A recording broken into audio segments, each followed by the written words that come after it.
The rained-on ODM regiment met on Saturday at Kakamega, and in this video I want to walk you through the events that took place, and so with no further ado, let's get after it. Number 1, Simba Arati claimed they will call the rebels, by rebels he means Babu Owino, Sifuna and others, and if they refuse to toe the party line, they will chase them. Just listening to this arrogance. Hatuwezi kufanya mazungumzo na mtu yoyote wakati tunaonekana tuko na furugu katika nyumba yetu.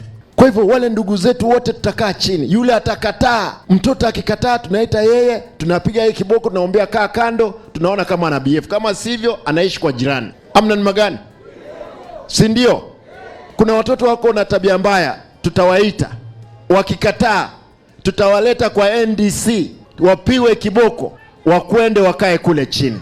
Na wewe mheshimiwa Oparanya, unajua shida ya viongozi wa ODM ni ati saa yote mnapenda kuongea sana with very little to show for it. Why are you talking about chasing Babu Owino, Sifuna, Misi and others? Just do it already. Now we see what will remain of the small party called ODM. One thing about leaders, however small, hata yule ambaye ni MCA amechaguliwa na miaka 19, nobody wants to feel disrespected. You can be corrected, but it has to be in a way where you don't feel disrespected. How can you equate Babu Owino sijui tu mtoto or Sifuna, your own secretary general, ati mtoto asiposikia aende alale kwa boma ya jirani? How do you say that? And then you want to call them and they toe the party line, you're only adding fuel into the fire. So from where you sit, the likes of Babu Owino, Edwin Sifuna, Caleb Amisi, even Winnie Odinga, do not waste any time negotiating with such a group. Kikundi ambayo ishaamua, you will come and do as they say or they will chase you. Don't negotiate with them, just exit and start your own thing. Jojo uzuri Babu alishawaonya, if he's not at the table, they will break that table and go create their own, and I think that's the best trajectory for them if they want to secure their futures, because one thing is for sure, Babu Owino hatapewa ticket ya Nairobi,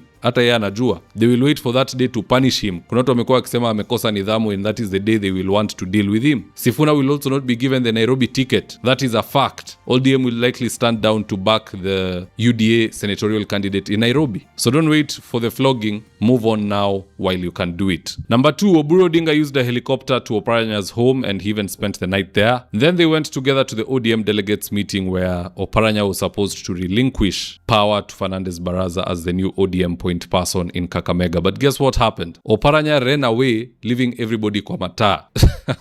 Just listen to Fernandez Baraza trying to locate the missing Oparanya. Baliana ya kwamba aliyekuwa gavana Oparanya, sisi tunataka akuje hapa ili atangaze ya kwamba ako tayari kuunganisha Kakamega. Akuje ama asikuje? Gavana Oparanya akuje ama asikuje? Akuje ama asikuje? Wacha nione kama gavana Oparanya ako. Tulikuwa tumekubaliana ya kwamba gavana Oparanya akuje hapa. Oparanya has truly become a magician. Now you see him, now you don't. I know even Oburu was wondering, because how on earth do you sleep at somebody's house, then you travel together to the delegates venue, and suddenly you can't find them in that venue? Who snuck Oparanya out of that meeting? Why did he run away? Those are questions he will need to answer when the media can corner him. I bet it's probably just because he doesn't want to relinquish power to Fernandez. He doesn't like the guy. He hates him to the core. For whatever reason, probably touches on money. And so he didn't want to be a part of anything Fernandez Baraza, period. And if this is what is happening now, when Yeti party inasema ati we are to strengthen ourselves ahead of negotiations with Ruto. Ruto atawambia sasa, what are we negotiating? Amsikizani na Oparanya, Sifuna anapiga kelele huko, Babu Owino is absent in your meetings, Winnie Odinga is calling for an NDC, mimi nawapea CS moja, take it or leave it, get the hell out of my office. That is how the meeting will probably go. Number 3, when we are told that ODM has brokers, we should not take those allegations lightly. Take this Okech Sala fellow for example. He has never ever been seen anywhere before the day Raila died. Suddenly he is everywhere and his primary goal is to sell ODM to Ruto because he has discovered there is a way or two for him to personally benefit. Just listening to this tumbocrat. Sisi watu wa ODM tuko katika 10 bila break. Mambo ni 2 term. Mambo ni 2 term. 10 bila break. Mungu awabariki wote. Inshallah tunamwombea mzee aende akadiscuss na negotiate na Daktari Oburu kuhusu daktari ende kunegotiate na president atupatie position nzuri, lakini hatuna budhi. Sisi tuko katika broad base na tuko na President Ruto. So long story short, Tumbocrats like Okech Sala have been deployed to try and sell Raila's legacy for 30 pieces of silver. And to that end, I say shame on Okech Sala, Junet Mohammed and the other brokers. Isi shamba munauza ni chama ambayo mtu alibuild on their blood, sweat and tears. Literal tears. Raila amekula tear gas siku mingi. It was a staple food for him, for that party to stand. Now he's gone. We are having people breaking the party, selling it off in pieces to whoever is the highest bidder. Oburu is there saying they could work with opposition if it doesn't work out with government, or they, respect people's legacies. And upon somebody's death, don't sell their property or give their property to somebody who used to try to kill them when they were alive. Raila amepigwa tear gas na Kenya Kwanza. They have sprayed live bullets on his vehicle. Wamemuita mganga. Some have said he should die. Others have said he cannot lead this country because he has not circumcised. And then you still say 2-term. I pray for everyone watching and myself that the day we are no longer on earth, may we not have worthless children who sell our belongings or give our belongings to people who used to hate us when we were living, or people who wished us dead when we were living. Hii ndo vitu inafanya watu wana turn in their graves, and we all want to rest. Hii maisha ni refu na ni ngumu. When we are done here, we want to rest. We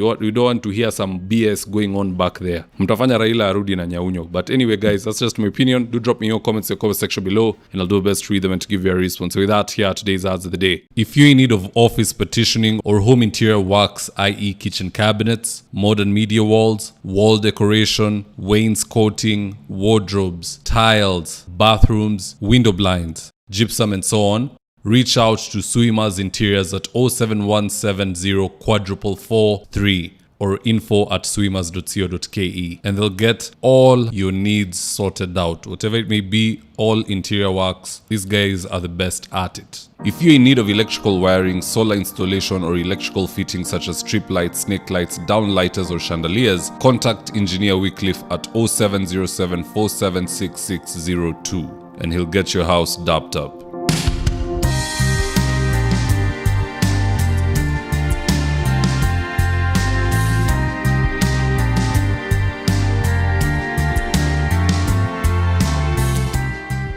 Now, if you're here for the first time, please go on and hit the subscribe button. And if you're watching for a different platform, just head over to YouTube, search for David Wafula, hit the subscribe button. You're going to be getting a ton of content of this nature. If politics is something you're passionate about, this is definitely the one channel that you really need to subscribe to. All right, guys, adios.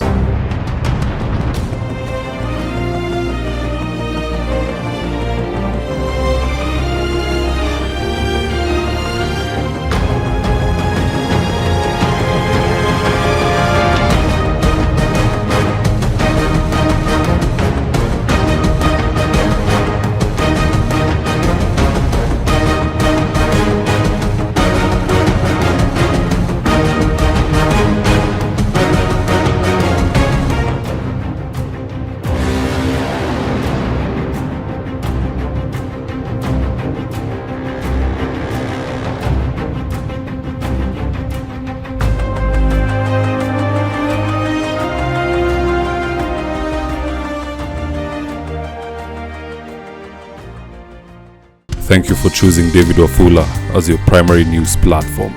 We put countless hours in research, recording, and editing.